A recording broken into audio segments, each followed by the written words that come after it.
दोस्तों नमस्कार।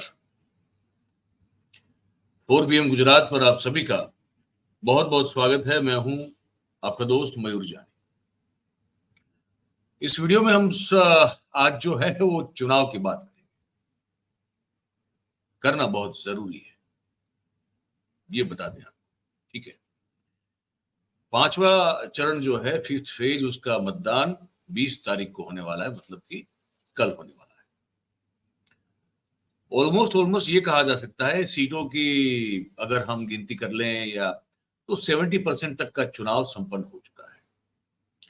इस चुनाव में हमको यानी कि देश की जनता को क्या मिला? हमको अब तक जो है वो ठेंगा मिला। ये कैसे कह पा रहे हम, ये क्यों कहना चाहते हैं हम? क्योंकि चुनाव में जैसे ही चुनाव संपन्न होता है उसके दूसरे दिन सुबह 7 बजे जहां भी जो भी मत क्षेत्र होता है वहां का रिटर्निंग ऑफिसर वो बिल्कुल अंतिम अपडेट, लास्ट अपडेट जो है वो उसको डाल देता है, वो भेज देता है। इसके बाद कोई और अपडेट नहीं होता। लेकिन हमारे यहां हम ये देख रहे हैं, बात नंबर 1, कि लगातार अपडेट जो है उसमें आंकड़े बढ़ते ही जा रहे हैं। 30 तारीख को मैं पहले चरण का उदाहरण दूंगा आपको। सिर्फ 30 तारीख को एक अपडेट आया, फिर जो है इसके बाद एक अपडेट आया, फिर उसके बाद एक अपडेट आया। मैं पूरा दिखाऊंगा आपको। और उसमें वोटिंग परसेंटेज बढ़ता ही गया। ये संभव ही नहीं है। दूसरी बात जो हमारे साथ हमसे जो छुपाई जा रही है वो ये है कि इलेक्टोर्स, जो मतदाता हैं, कितने मतदाताओं ने मत डाले, उसका 2 फॉर्म होते हैं, 17A 17C। ए से वो पता चलता है, सी से भी पता चलता है। वो XYZ नंबर ऑफ वोटर जो है उसका आंकड़ा बिल्कुल घोषित नहीं किया जा रहा। आपको पता है, मुझे लगता है कई बार जब बचपन में हम लोग थे, आप भी जब छोटे होंगे, बच्चे होंगे, तो एक जो है ना वो बड़ा एक ऐसा लड़का होता था कि वो उसके पास बैट भी होता था, बॉल भी होता था, स्टंप भी होते थे। तो वही जो है वो पूरी गेम को कंट्रोल करता। उसका मन हुआ तब बैटिंग की, उसका मन हुआ तब बॉलिंग की, फील्डिंग कभी करता नहीं था। और जब मन हुआ, उसको लगा कि अब मुझे निकल जाना है, तो सब उठा के निकल जाता था। और हम सब ऐसे बच्चे जो जिनके पास ये सब नहीं हुआ करता था, तो हम जो है बस वो मुंह, मतलब ऐसे जो है आश्चर्यचकित हो गए या तो शौकग्रस्त हो गए, हम जैसे देखते रहते थे कि ये क्या कर दिया इसने। पर पूरा गेम जो है वो लड़का नियंत्रित करता था, क्योंकि उसके पास हर चीज थी। आज के दौर में ये कह सकते हैं कि प्रधानमंत्री वो लड़का है जिसके पास वो बैट भी है, बॉल भी है, स्टंप्स भी है, मैदान भी उसी का है। हम सब जो हैं वो बिना हैसियत के बेचारे लोग हैं, जो कि उनके साथ वो जब खेलना चाहते हैं हम खेलते हैं, वो जब चलना निकल जाते हैं वो निकल जाते हैं, हम कुछ कर नहीं सकते। वो जब चाहे बैटिंग ले ले, जब चाहे बॉलिंग कर ले, फील्डिंग कभी करते नहीं, प्रेस कॉन्फ्रेंस जो है कभी करते नहीं, वहां जवाब देने पड़ते हैं। वो अपने पालतू पत्रकारों को बुलाते हैं, अपने हिसाब से जो है वो मामला चलता है, अपनी बातें कहते हैं, अनाप शनाप कुछ भी कहते हैं, मुफ्तपूर्ण बातें होती हैं, लेकिन हम देखते रहते हैं, हमसे कुछ नहीं हो पाता। वो ऐसा ही एक उनका ये अंपायर है इलेक्शन कमीशन, जो कुछ नहीं कर पाता है।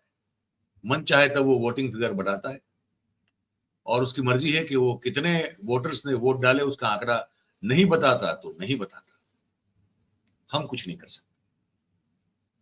इस बात को लेकर जब जस्टिस चंद्रचूड़ और जेबी पार्डीवाला और मनोज मिश्रा साहब की बेंच के समक्ष जो है एक एनजीओ ने गुहार लगाई कि ये नहीं चलेगा महाराज, ये कैसे हो सकता है कि मतदान का जो आंकड़ा है वो आप इतने देर तक जो है उसको घोषित ही नहीं करते, और बताते भी हैं तो सिर्फ वोटिंग में बताते हैं, उस मतों की संख्या के बारे में तो आपकी कोई जानकारी आपसे मिलती ही नहीं, ये कैसे चलेगा? तो अब वो उस पर सुनवाई हुई है, और वो आपको पता है कि इसमें 7 दिनों में जो है इलेक्शन कमीशन को जवाब देने के लिए कहा है। अब जवाब क्या मिलेगा, क्या नहीं मिलेगा, हमको नहीं मालूम। लेकिन इस मामले में पूर्व इलेक्शन कमिश्नर जो है निवृत्त कुरैशी साहब, तो कुरैशी साहब ने एक इंटरव्यू दिया है दिव्य भास्कर अखबार को। तो मैं दिव्य भास्कर अखबार को, मतलब भास्कर ग्रुप को मैं क्रेडिट दे रहा हूं, और उसी में जो छपा हुआ उनका जो बातचीत है, उनका जो इंटरव्यू है, उसी को आधार बनाते हुए मैं उन्होंने क्या कहा है, जो कि हमारे डॉक्टर एस.वाई. कुरैशी भूतपूर्व मुख्य चुनाव आयुक्त रह चुके हैं, वो क्या कह रहे हैं इस पूरे मामले पे, वो मैं आपको सुनाता हूं। वो इंटरव्यू मैंने खोल के मेरे सामने रख दिया। इनसे सवाल पूछा गया कि ये जो मतदान होता है उसका डेटा जारी करने में विलंब जो हो रहा है, उसके पीछे का कारण क्या हो सकता है। तो कुरैशी साहब ने कहा कि ये जो विलंब हो रहा है उसके पीछे कोई कारण नहीं हो सकता, कोई भी कारण नहीं हो सकता। ये डेटा जो है वोटिंग का, वो रियल टाइम अपडेट होता है, और मतदान समाप्त होने के 5 मिनट में संपूर्ण जो इंफॉर्मेशन है, सूचना है, वो पूरी उपलब्ध होती है। ठीक है। और ऐसी स्थिति में अगर इस डेटा को, इस जानकारी को का अंतिम स्वरूप देने में अगर विलंब होता है, तो उसके लिए सिर्फ और सिर्फ चुनाव आयोग ही जिम्मेदार है, और कोई जिम्मेदार नहीं, क्योंकि कोई कारण है ही नहीं विलंब करने का। इसके बाद सवाल पूछा गया कि मतदान के जो आंकड़े हैं उसको जारी करने की, घोषित करने की पुरानी जो परंपरा है वो क्या है। तो कुरैशी साहब कह रहे हैं कि 2014 तक चुनाव पंच, चुनाव आयोग मतदान समाप्त होने के बाद तुरंत शाम को 7 बजे फॉर्म सी के द्वारा मतदान के जो भी डेटा होते थे उसको घोषित कर देते थे, जारी कर देते थे। और उसी दिन रात को 11 बजे अंतिम जो भी आंकड़े, फिगर वगैरह आते थे, उसको तैयार किया जाता था।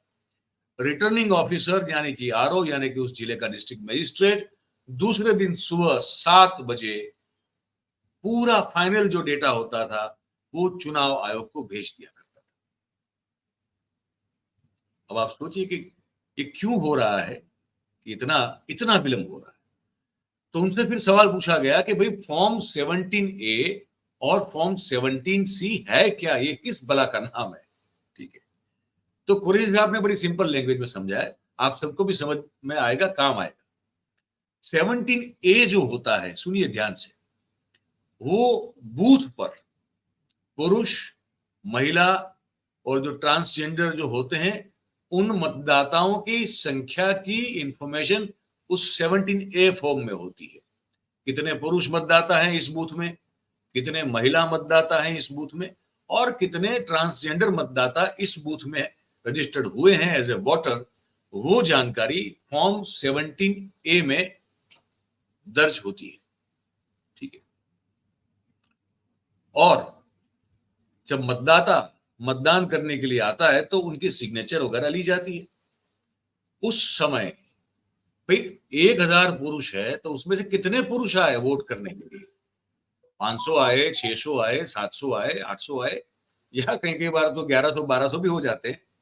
तो वो सब पता जो होता है वो कहाँ दर्ज होता है, तो वो रियल टाइम में वो डेटा रिकॉर्ड होता है। ठीक है। उन सब की सिग्नेचर ली जाती है, और मतदान के समय फॉर्म 17A और फॉर्म 17C को भरा जाता है इन सब डेटा से। ठीक है। चुनाव, आगे कहते हैं गुरु साहब कि चुनाव जो है,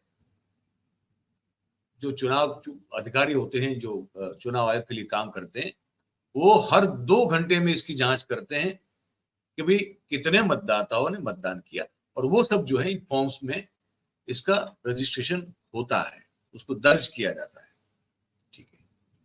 फिर सवाल पूछा गया उनसे कि शाम के 7 बजे तक का जो मतदान का आंकड़ा होता है उसको अस्थायी क्यों माना जाता है। तो कुरैशी साहब ने कहा कि शाम को 5:30 बजे तक जो लोग कतार में खड़े होते हैं, उन तमाम मतदाताओं को मतदान करने का अधिकार मिलता है। जब तक वो अंतिम जो लाइन में खड़ा हुआ अंतिम मतदार जो है वो मत न डाले, तब तक वो मतदान वहां पे जो है वो जारी रहता है।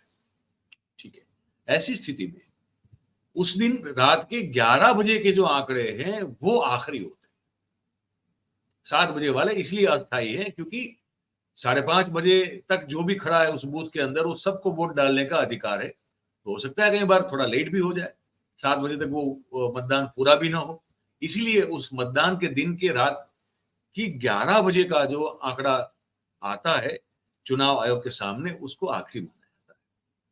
ठीक है, और दूसरे दिन सुबह 7 बजे वो जो आरोप होता है, रिटर्निंग ऑफिसर होता है, वो अपना वो जो आंकड़ा आखिरी आंकड़ा है वो सुबह 7 बजे चुनाव आयोग को भेज देता है। इसलिए उसमें कोई सुधार की आवश्यकता और गुंजाइश नहीं होती। ये जो चुनाव आयोग चला चुके हैं अधिकारी अफसर SY कुरैशी, वो कह रहे हैं आगे कि भाई ये बताइए कुरैशी साहब के 2019 में चुनाव के आंकड़े जो थे वो किस तरह से घोषित हुए थे। तो कुरैशी साहब कहते हैं कि चुनाव आयोग ने 2019 के चुनाव में बीच राह इस प्रथा को बंद कर दिया। बीच राह में ही इस प्रथा को बंद कर दिया। इसके बाद पूरा जब चुनाव हुआ तो आधे रास्ते तक इस प्रक्रिया को माना, फिर बंद कर दिया, और इसके बाद इस प्रथा का पूरी तरह से अंत हो चुका है। उनको पूछा गया कि 2024 में क्या ट्रेंड है, क्या चल रहा है। तो कुरैशी साहब कह रहे हैं कि मतदान के पहले चरण में पंच ने सुबह 11 बजे, 1 बजे, दोपहर 3 बजे और शाम को 5 बजे और शाम को 6 बजे कुल मतदाताओं के आंकड़े और मतदान की जो परसेंटेज होते हैं वो घोषित की। इसके बाद शाम को 7 बजे और 9 बजे रात को मतदान की जो परसेंटेज है वो घोषित की गई। ठीक है, पर दूसरे चरण में इस प्रथा का भी अंत ला दिया, मतलब वो खत्म कर दिया। दूसरे चरण से ये बताना भी बंद कर दिया। और जब मीडिया ने आयोग को सवाल पूछा तो कहा गया कि मतदान की जो परसेंटेज है, वोटिंग परसेंटेज जो है, वो आप टर्नआउट ऐप पे जाके देख सकते हैं। बस हो गया मामला। हाथ जो है अपने मल के पानी से धो के गंगा जल से साफ करके चुनाव आयोग बस चल पड़ा। और हम सबको कहा कि झुनझुना है, इससे खेलो। ठीक है, उस ऐप पे जाओ, टर्नआउट ऐप पे, और आंकड़े जो हैं वो जो हम जैसे धीरे धीरे बढ़ा रहे हैं उसको देख के खुश हो जाओ बस, कि आएगा तो हाँ, बस वही। फिर उनको सवाल पूछा गया कि क्या शाम के 7 बजे का जो डेटा होता है और जो आखिरी मतदान का जो डेटा होता है उसके बीच में 3 से 5% का डिफरेंस हो सकता है क्या। तो कुरैशी साहब का कहना है कि चुनाव के दूसरे दिन सुबह 7 बजे का जो डेटा होता है और उसके बीच और जो आखिरी डेटा जो जिसको चुनाव आयोग दे रहा है, उसके दोनों के बीच कोई डिफरेंस नहीं होना चाहिए। और ये डेटा 99.99% बिल्कुल सटीक होना चाहिए। ऐसा ही अब तक हुआ है। तो फिर उनको सवाल पूछा गया कुरैशी साहब को कि फिर पहले चरण के चुनाव के 11 दिन के बाद डेटा जारी करने के पीछे कोई लॉजिस्टिक वाला मामला हो सकता है क्या। तो कुरैशी साहब ने कहा कि नहीं, बिल्कुल नहीं, ऐसा नहीं हो सकता। सच ये है कि लॉजिस्टिक सुविधाएं जो है वो इतनी ज्यादा बेहतरीन और फर्स्ट क्लास हो गई है, बढ़ गई है कि पूरी इंफॉर्मेशन जो है वो इंटरनेट पर होती है। ईवीएम पर रियल टाइम डेटा में अपडेट होता है और आंख झपकते, पलक झपकते ही पूरी जानकारी जो है वो आप पा सकते हैं। चुनाव आयोग की बात कर रहे हो तो फिर कोई लॉजिस्टिकल कारण भी नहीं है कि इतनी देरी हो रही है 11-11 दिन की। ठीक है, आखिरी सवाल ये पूछा गया कुरैशी साहब को कि क्या मतदान के दिन वो जो फॉर्म 17C है, मतदान नहीं, मतगणना के दिन, मतदान नहीं, मतगणना के दिन, क्या वो फॉर्म 17C जो है उसमें से डेटा ले पाना, मिल पाना वो संभव है। तो कुरैशी साहब कहते हैं कि मतगणना के दिन वातावरण बड़ा वैसे ही टेंस होता है, स्ट्रेस्ड होता है, ठीक है। और ये मतदान प्रक्रिया जो है वो 7 चरणों में हुई है, ठीक है। मतलब कि 30 से 45 दिन तक जो है अलग अलग चरणों में वोटिंग हो रही है। तो फिर वो कह रहे हैं कि मुझे मतलब कुरैशी साहब कह रहे हैं कि उनको ये समझ में नहीं आ रहा है कि मतगणना के दिन इतनी जल्दबाजी क्यों दिखाई जाती है। उस दिन 70C से ही डेटा निकालने का मतलब है कि इतने स्ट्रेस में आप निकालेंगे डेटा कि कुछ भी हो सकता है। जैसे कि एमजी देव साहब ने हमारे साथ जो बातचीत की थी परसों और आपने देखी होगी, उसमें जो कहा था कि उस दिन केओस होगा, मतगणना के दिन अराजकता हो जाएगी इस प्रक्रिया के चलते। तो हमको ये समझ में नहीं आ रहा है कि जब कुरैशी साहब ये कहते हैं,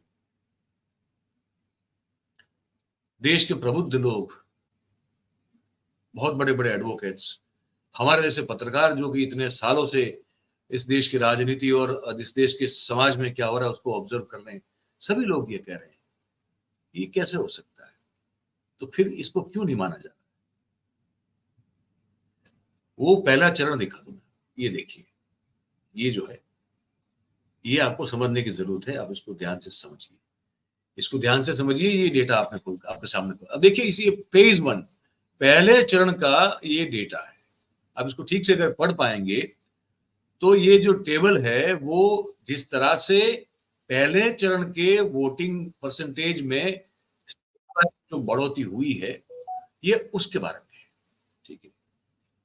अब इलेक्शन कमीशन ऑफ इंडिया ने पहला आंकड़ा जो दिया था 19 अप्रैल को, फिर उसी पहले चरण का जो आंकड़ा बढ़ा हुआ दिया वो 30 अप्रैल को, और फिर जो है इसी चरण का पहले चरण का ही आंकड़ा बढ़ा हुआ जो दिया वो 7 मई को दिया भाई साहब। तो इसमें हमको जो समझ में आ रहा है वो ये है, मैं ये है पूरा डेटा, आप इसको इस वीडियो को ध्यान से देख भी पाएंगे भाई साहब। कुल मिला के 6.14% वोट बढ़े हैं। ये 3 बार जो है इसके वोट बढ़ाए गए हैं। आप इसको समझने की कोशिश करें तो एक्चुअली जो पहली बार बताया गया था उसके मुकाबले 6.14% वोट जब 7 मई को इसको बढ़ा के बताया गया तो 6.14% वोट बढ़ चुके थे पहले चरण में भाई साहब। और कुरैशी साहब कहते हैं कि ये संभव है, ये असंभव है, ये संभव है ही नहीं, ये नामुमकिन है, ये हो ही नहीं सकता। लेकिन ये हुआ है और इसीलिए इसको सुप्रीम कोर्ट में चैलेंज किया गया है। और इसीलिए हम आपको ये भी लगातार कहते हैं, और इसके चलते पता है इन नंबर्स इन फिगर अगर गिना जाए तो वोट्स कितने बढ़े हैं इसको समझ के चले तो 1.07 लाख के आसपास वोट बने। मतलब चुनाव आयोग ने जब पहली बार आंकड़ा घोषित किया पहले चरण के वोट का, अगर वो पकड़ के चले और जो 7 मई को आंकड़ा घोषित किया अगर वो पकड़ के चले तो उसके बीच में 6.14% की बढ़ोतरी की गई एक ही चरण के पहले ही चरण के मतदान के वोटिंग में फिगर में परसेंटेज में। और अगर वोट में काउंट किया जाए तो कम से कम 1.07 लाख वोट ये 11 दिन में आपको बढ़ते हुए नजर आते हैं। ये कौन सा जादू है भाई? ये वही है जो हम कहते हैं कि अलादीन का चिराग है मोदी साहब के पास। ये चुनाव आयोग जो है वो अलादीन का चिराग है ना। उसमें से वो घिसते हैं, जिन निकलता है। तो मोदी जी कहते हैं, मोदी जी को पूछता है कि क्या हुक्म है मेरे आका, बोलो। तो मोदी जी कहते हैं कि ये वोट का परसेंटेज बढ़ा दो, इतना कम है, ये नहीं चलेगा। कैसे बढ़ाएंगे? तो कोई पूछने वाला है नहीं, हम लोग हैं पूछने वाले, लेकिन कोई जवाब देने वाला नहीं है। पूछने वाले तो बहुत सारे हैं लेकिन जवाब देने वाला कोई नहीं। तो इसीलिए इस तरह से वोट बढ़ते हैं। देखते हैं 7 दिन में जवाब देने को कहा हुआ है सुप्रीम कोर्ट ने इलेक्शन कमीशन को, क्या जवाब देती है क्या मालूम। लेकिन सवाल हम पूछते रहेंगे और आप सबको भी जानकारी जो है हम अवगत कराते रहेंगे, जानकारी से आपको जानकारी देते रहेंगे। हम चाहेंगे कि मन और मस्तिष्क के जो खिड़की दरवाजे अगर बंद हो तो खुल जाए और सबको पता चले कि इस देश में जो चुनाव के नाम पर जो हो रहा है अभी, वो एक तमाशे से ज्यादा कुछ नहीं है। एक तरह से हम सबको बेवकूफ बनाया जा रहा है, और इस बार मुझे लगता है कि हम नहीं बनेंगे। ये उम्मीद है मेरी, ये आशा है। आप क्या सोचते हैं इसके बारे में हमको लिख के जरूर से बताइए कमेंट बॉक्स में। और बात अगर आपको हमारी पसंद आई हो, सही लगी हो, तो फिर इस वीडियो को आप जरूर से लाइक करें। इसकी जो लिंक है उसको हो सके उतना शेयर कीजिए, ताकि ये जानकारी बड़ी जरूरी है फैलना, तो ज्यादा से ज्यादा लोगों तक ये फैल सके। और हमारा जो चैनल है 4PM गुजरात, उसे आप सब्सक्राइब करें और अपने आसपास के लोगों से करें। बहुत बहुत धन्यवाद करेंगे आप सभी का इस कार्यक्रम में हमारे साथ जुड़ने के लिए। Thank you very much. नमस्कार।